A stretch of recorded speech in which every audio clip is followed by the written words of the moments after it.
Stage तैयार था। अहमदाबाद का नरेंद्र मोदी स्टेडियम शोर और रंगों से भरा हुआ था। इंडिया अपने घर में खेल रही थी और 1 अरब लोगों की उम्मीदें अपने कंधों पर लिए हुए थी। 2030 का वर्ल्ड कप फाइनल सिर्फ एक मैच नहीं था, यह एक जज्बात था। उम्मीदें आसमान छू रही थीं। टीम ने पूरे टूर्नामेंट में शानदार प्रदर्शन किया था। क्या वे सबसे जरूरी मौके पर अपना बेस्ट दे पाएंगे? ऑस्ट्रेलिया डिफेंडिंग चैंपियन एक मजबूत टीम थी। वे एक मिशन पर थे। बड़े मैचों में उनका तजुर्बा अहम था। दोनों टीमें मैदान पर उतरी, क्रिकेट इतिहास में अपना नाम दर्ज कराने के लिए तैयार। प्रेशर हवा में महसूस किया जा सकता था। इंडिया के लिए 12 साल बाद ट्रॉफी वापस जीतने का यह एक मौका था। ऑस्ट्रेलिया के लिए यह विश्व मंच पर अपना दबदबा कायम रखने का अवसर था। जैसे ही टॉस हुआ, माहौल में तनाव और बढ़ गया। लग रहा था कि किस्मत को कुछ और ही मंजूर था। टॉस ऑस्ट्रेलिया ने जीता, जो फाइनल में एक बड़ा फायदा था। अहमदाबाद की पिच बैटबाजी के लिए जन्नत मानी जाती थी, लेकिन उसमें हल्की हरियाली थी। ऑस्ट्रेलियाई कप्तान ने मौके को भांपते हुए पहले गेंदबाजी करने का फैसला किया। यह फैसला मास्टर स्ट्रोक साबित हुआ। सुबह की नमी और पिच पर हरियाली ने ऑस्ट्रेलियाई तेज गेंदबाजों की मदद की। उन्हें गेंद में मूवमेंट मिल रही थी और उन्होंने भारतीय बैटबाजों को सहज नहीं होने दिया।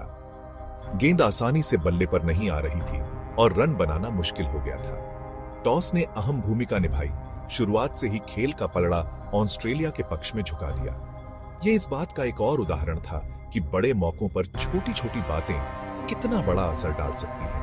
इंडिया के सामने अब एक कठिन चुनौती थी। उन्हें इस तूफान का सामना करना था और एक बड़ा स्कोर खड़ा करना था।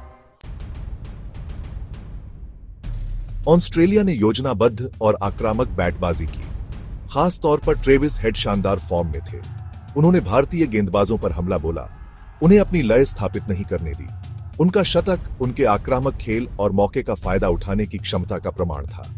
भारतीय गेंदबाज, जो आमतौर पर काफी मजबूत होते हैं, बेअसर दिख रहे थे। उन्हें ऑस्ट्रेलियाई बैटबाजों को रोकने में मुश्किल हो रही थी और चौके छक्के लगातार लग रहे थे। फील्डिंग भी ठीक नहीं थी। कुछ कैच छूटने से इंडिया की परेशानी और बढ़ गई। अपनी लय पकड़े ऑस्ट्रेलिया ने इंडिया के सामने एक विशाल लक्ष्य रखा। प्रेशर अब पूरी तरह से मेजबान टीम पर था। भीड़, जो पहले इतनी उत्साहित थी, अब शांत हो गई थी। चौथा भाग, इंडिया की पारी क्या हो सकता था की कहानी। इंडिया की शुरुआत अच्छी रही।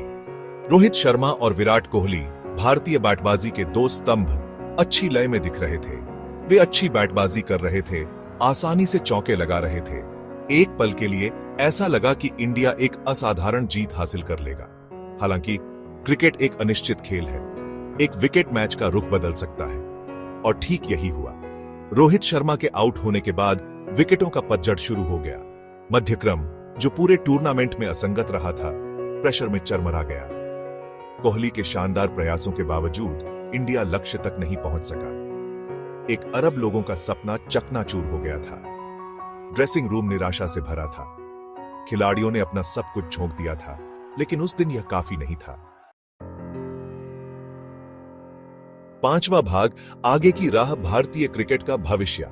हार को पचाना मुश्किल होता है, खासकर वर्ल्ड कप फाइनल में, लेकिन यह याद रखना जरूरी है कि यह भारतीय टीम प्रतिभाशाली है। उन्होंने बार बार यह दिखाया है कि उनमें बड़े टूर्नामेंट जीतने की क्षमता है। फाइनल में मिली यह हार जरूर चुभेगी, लेकिन यह एक सीख भी देगी। टीम अपनी गलतियों से लसनेगी और मजबूत होकर वापसी करेगी। भारतीय क्रिकेट का भविष्य उज्जवल है और इसमें कोई शक नहीं कि यह टीम आने वाले वर्षों में एक बड़ी ताकत होगी। यह सफर जारी है, सपना जिंदा है।